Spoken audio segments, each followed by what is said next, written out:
ready for today? Okay. I just want to go over a few rules before we start walking.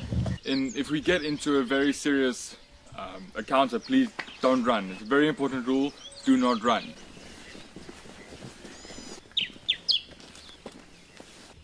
The brown hyena is quite unique in giving two pastings. When a spotted hyena and an odd buffalo gives one, they don't give the two. And that's not a difference between the two. Rule marking, usually the dark chocolate brown colour, is for a very long-lasting effect, just marking the boundaries and things. And then usually this bottom one is very white when it actually comes out the first time. Just a bit of short-term communication of who am I, what state am I in. One of this I'll usually go for about a week already. It's already going to almost dark brown colour, away from white and beige completely, so definitely quite a while ago. Looks like night adder patterning, quite a big one for night adder. I don't usually go massive like the one of the puff adder. Night adder. Full name, a rhombic night adder, because of the patterning that you have over the top, the rhombic night adder. Same as at the puff adders and things do have cytotoxic venom, very aggressive little snake as well, very quick to strike, but with his size and things, not nearly as much venom gets injected as with the puff adders. You usually have a bit more time with the night adder than with the puff adder before you really start looking at losing limbs and those kind of things. But I mean, still not a pleasant snake to be bitten by at all. Cool.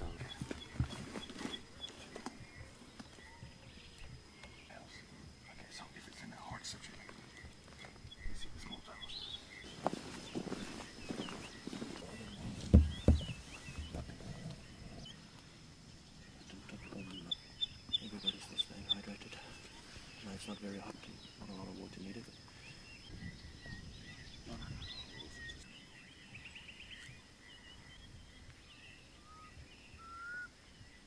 Two specific species of wasps.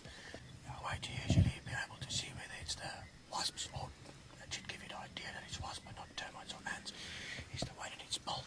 Having that little loop, it's only really something with wings that can get it. As I got closer, one of the spiders started running and it just pulls the whole web system. Close look at a star apple, but they've got these splits actually running all the way along the top. The moment it starts getting ripe, that's usually we will burst and open up as a little flower section, and the seeds then basically falling out. Now with a jackal, it's also why they only go for the yellow ones, obviously being a lot softer, and if they actually put it in the jaws and they start biting, it literally just splits on those seams and opens up, and it seems like they, from what we can see here as well, and also in their dung, they go a lot more for the seeds than the actual fruit itself. So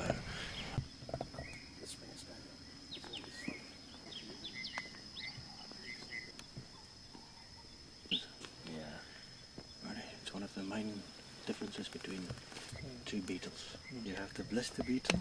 It's usually covered with fuzz on his abdomen.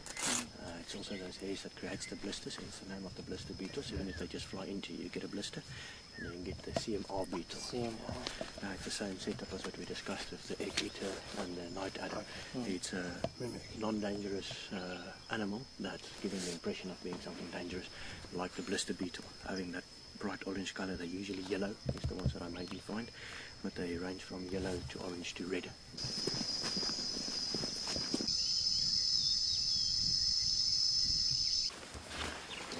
Which direction is it going? That's definitely a lot of work coming through. I mean, we've got a direct replica of what we can see over there. Once again, narrow front and a wide back. Anyone see that? You can tell by that. Awesome. Don't run. It's very important rule. Do not run. That's the dead giveaway with this track.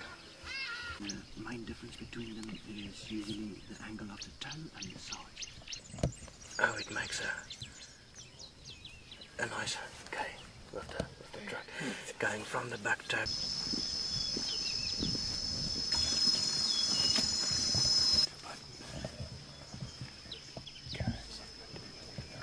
Also, why doesn't a web just break when something flies into it? How's it constructed?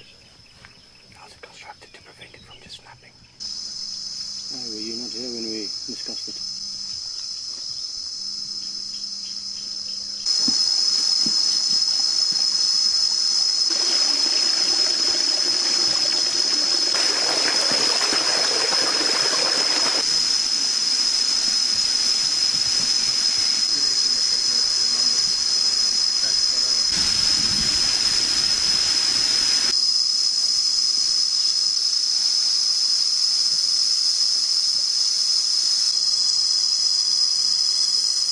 op die mees waterkant verpak.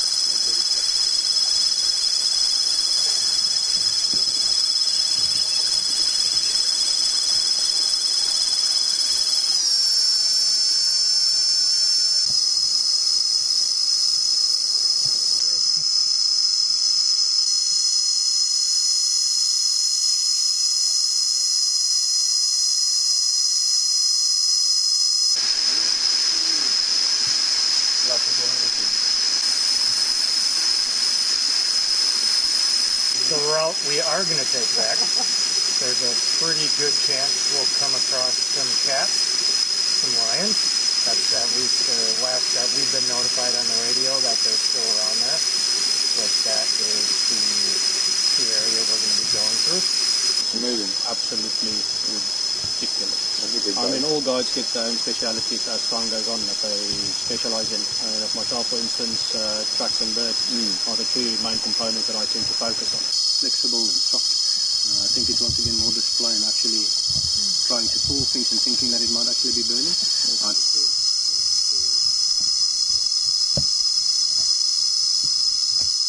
A rain spider. Won't it be like it won't be a baboon, will it? Because that's It's a not little bit thick. impossible to be a baboon spider. The thing is just with baboon spiders, especially leg-wise, tends to be a lot more robust. Where rain spider always has very elegant little legs for me for the size spider that you're dealing with. And this doesn't look like the bulky legs of the baboon spiders that I'm used to. Okay. Can be wrong. I mean, we don't have a lot of evidence to go with here. Also, guys, always be very careful when you handle these kind of things. You can still inject venom, eh? Yeah. We just started with them. It's basically just a bisection. We'll still make it little tower and things, but what looks of things, this one more the spider. Break, and some water. That's a good.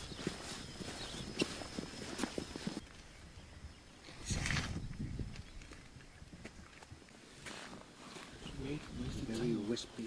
There's the line at the tail. I have to see the tail line there.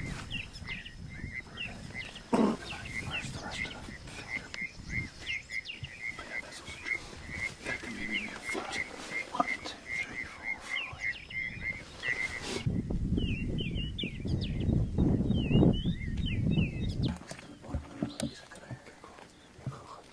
Too far forward.